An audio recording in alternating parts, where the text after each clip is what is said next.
개인 주주분들께서는 이 두 기업이 소위 말하는 동박 관련주들이지만 구체적으로 투자 관점에서 어떤 강점이 있는 건지 궁금하실 것입니다. 특히 SKC는 최근 글라스 기판에 대한 기대 밸류가 워낙 커서인지 반도체 기업들과 유사한 주가 흐름을 보이고 있지만 오늘은 밸류에이션 관점에서 오직 동박만을 잘라서 SKC 자회사 SK넥실리스와 롯데에너지 머티리얼즈 두 기업을 상세하게 비교 분석합니다. 짧은 시간 동안 최고의 자료를 전달드리기 위해 역시나 자료 취합에 오랜 시간을 쏟아부은 만큼 시청자 여러분들의 자료 취합 시간을 줄여드리고 많은 도움이 되었으면 좋겠습니다. 오늘은 한정된 시간 안에 압축하여 전달할 내용이 좀 많아서 바로 본론으로 들어가겠습니다. 영상 순서는 제가 표시한 차례대로 진행하겠습니다. 저는 가장 확실한 자료를 얻기 위해서 SKC IR 담당자님께 직접 SK넥실리스의 동박 생산 캐파를 여쭤보았습니다.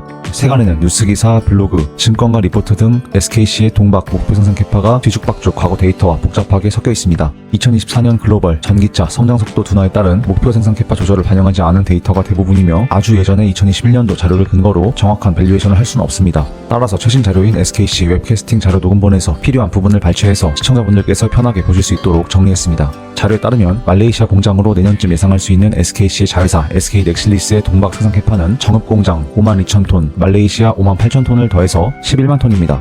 이게 가장 정확한 최신 자료입니다. 또한 사측에서는 당장 현재 생산하는 동박도 전부 판매할 수 없는 단계라 추가적인 생산 설비를 공격적으로 확장하는 계획에 대해서는 논의하기 적절한 시기가 아니라는 입장을 밝혔습니다. 그렇기 때문에 폴란드 1공장 완공 이후 폴란드 2공장과 미국, 캐나다 추가 공장 증설은 시간이 다소 필요할 것으로 예상해볼 수 있겠습니다. 또한 제가 이전부터 말씀드린 바와 같이 트럼프 지지율이 반등할 때마다 2차전지 전 섹터가 미친듯이 요동치는데 사측에서도 발표회에서 정책적 불확실성을 언급하기도 하였습니다. 트럼프가 된다고 해서 K배터리의 위험 요인으로 인식할 수 있는 부분은 제가 아주 상세하게 설명드린 바와 같이 아무것도 없지만 어쨌든 사측에서도 이번 IR은 보수적인 관점으로 하겠다고 했으니 뭐 그렇게 이해하겠습니다. 따라서 25년 기준 말레이시아 공장까지 포함해서 11만 톤의 SK넥실리스의 캐파를 최신 자료로 선택하고 공정률 50%의 폴란드 1공장 캐파는 내후년쯤 기대하는 것이 적절해 보입니다. 또한 폴란드 2공장은 유럽 지역 수요를 보면서 대응할 것으로 보여 2027년쯤으로 예상합니다.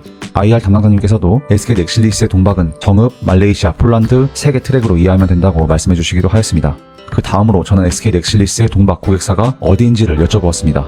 이는 왜 그러냐면 예를 들어서 삼성 SDI 실적이나 캐파가 증가하는 경우 삼성 SDI 향 소재 업체들의 주가에 긍정적인 모멘텀이 발생하기 때문에 SK넥실리스를 어느 쪽 벤더로 분류할지를 파악하기 위함이었습니다. 하지만 담당자님께서는 주요 고객사를 획정하여 말하기가 곤란하고 고객사들은 나열할 수도 없이 많다고 합니다. 이는 영업 비밀이라기보다는 고객사가 너무나도 많기 때문이라고 말씀하셨습니다.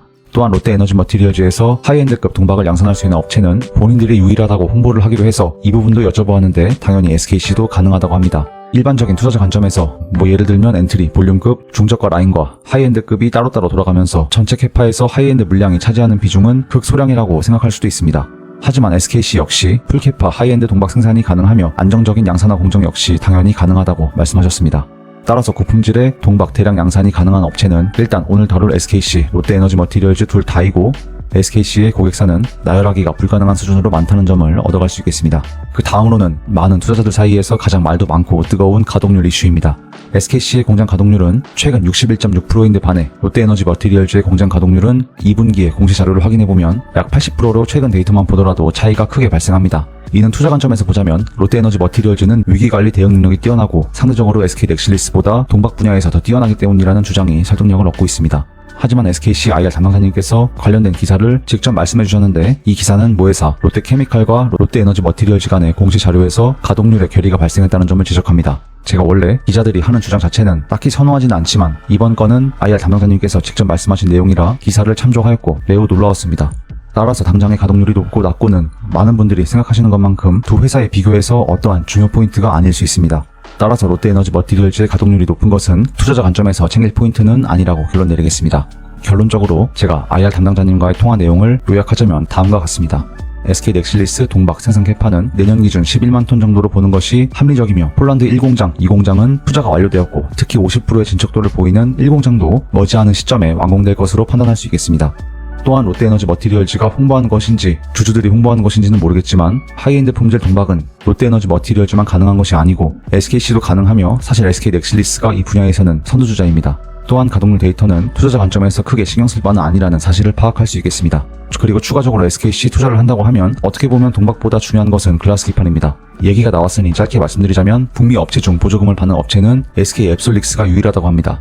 앞으로 보조금의 규모는 최근 SKC의 주가를 20만원까지 끌어올렸던 과거의 보조금 규모보다 훨씬 클 것이고 투자 관점에서도 기대해볼 만한 포인트들이 분명히 있습니다. 또한 SKC는 이 공장의 규모나 위치 등에 대해 논의 중이며 내년 중에 구체화할 예정이니 글라스 기판이 너무 꿈과 같은 먼 미래의 이야기라고 볼 것만도 아닙니다. 사측에서는 기본적으로 증자를 검토 중이며 보조금과 SK그룹사 차원의 지원도 기대하고 있습니다. 따라서 앱솔릭스의 글라스 기판 사업부는 흔들리는 주가와 관계없이 아주 순탄하게 진행되고 있다는 점도 체크하고 넘어갈 수 있겠습니다. 그 다음으로는 SK 넥실리스와 롯데에너지 머티리얼즈의 동박 기술력의 비교 분석입니다. 제가 TCC 스틸과 동국산업의 니켈 도금강판을 비교할 때에도 연신율과 인장 강도를 사용했는데 이는 SKC, 롯데에너지 머티리얼즈 두 회사 모두 적극적으로 투자자들에게 설명하고 홍보하는 자료입니다. 따라서 반가운 주제이니 저번처럼 한번 분석해보겠습니다. 특히나 두 기업 모두 자사의 동박이 두께나 인장 강도, 연식률 면에서 거의 넘버1이라고 홍보하고 있기 때문에 기업들의 설명보다는 제3자 관점에서 객관적으로 파악해보겠습니다.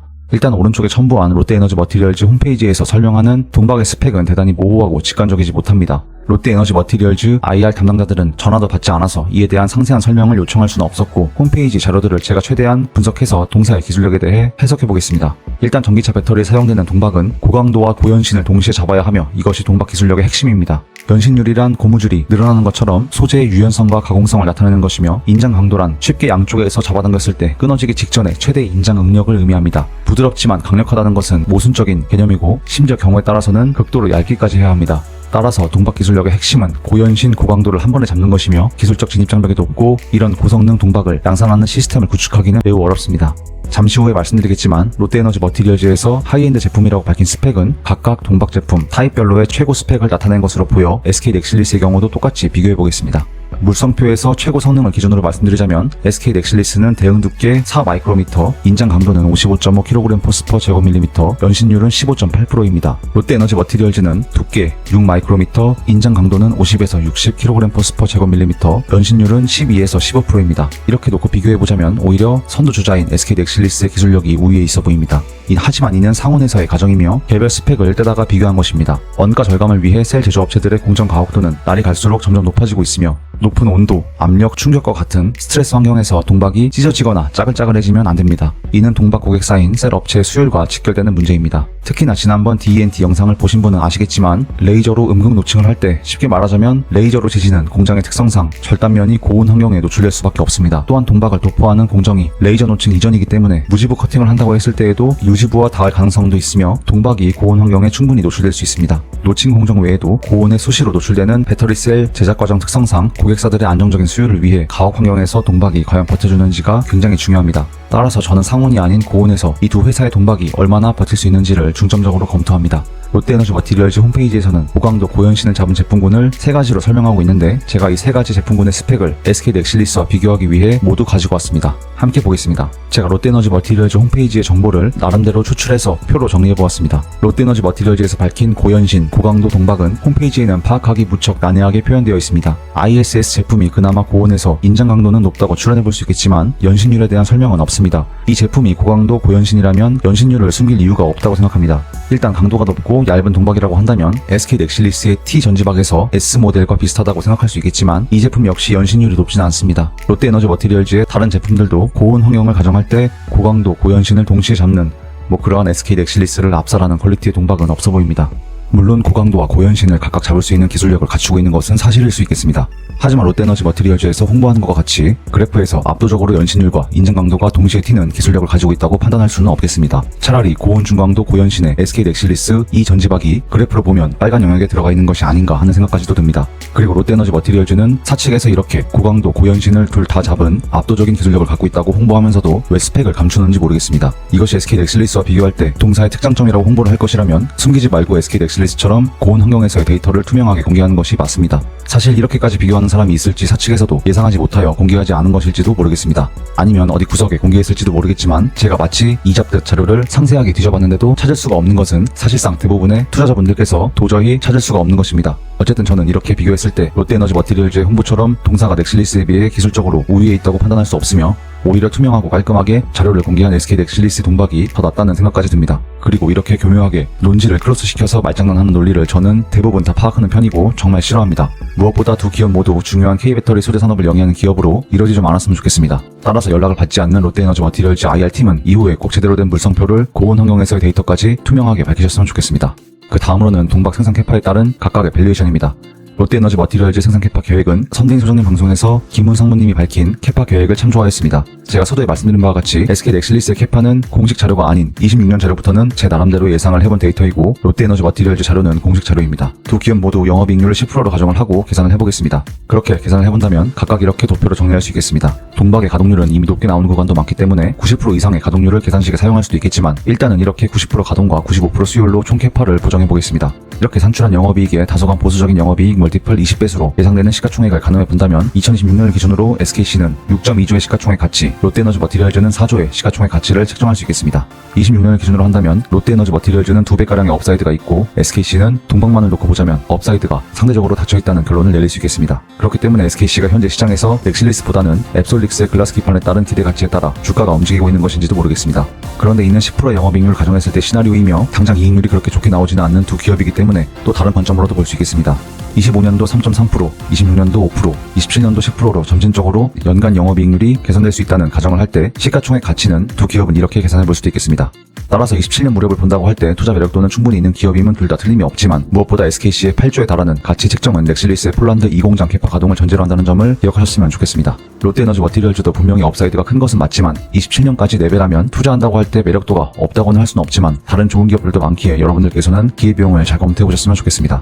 결론적으로 정리해서 당장의 가동률로 SKC, IR 담당자님께서 말씀하신 내용을 참고해서 보자면 SK 넥슬리스가 밀린다고 단정 지을 수 없습니다. 또한 동박 기업 중 자사의 제품군이 압도적으로 뛰어나다고 홍보하는 롯데에너지 머티리얼즈는 공개된 자료를 기반으로 볼 때 전혀 그렇게 판단할 근거가 없습니다. 상온에서의 환경을 전제로 하는 것인지 모르겠지만 제시한 세 가지 모델 모두 두께 6마이크로미터, 인장 강도 50에서 60kg/제곱밀리미터, 연신율 12에서 15%를 동시에 잡은 환상적인 스펙은 확인할 수 없었습니다. 회사 설명대로 이 세 박자를 동시에 다 갖출 수 있다면 실로 압도적인 스펙이고 SK 넥슬리스의 BEST 전지박이 따라갈 수 없는 수준이기에 결코 이 기술적 초격차를 무시할 수는 없을 것입니다.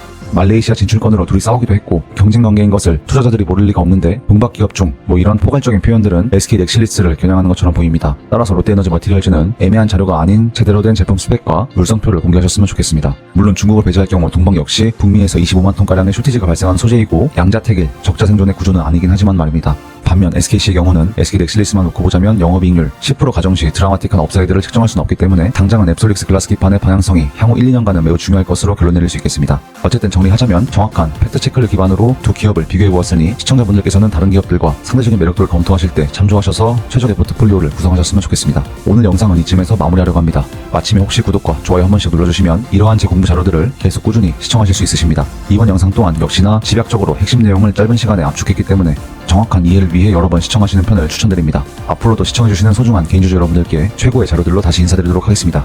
여기까지 긴 영상 시청해주셔서 감사드립니다. 구독자 여러분들 언제나 항상 건강하시고 오늘도 행복한 하루 보내시길 바라겠습니다. 감사합니다.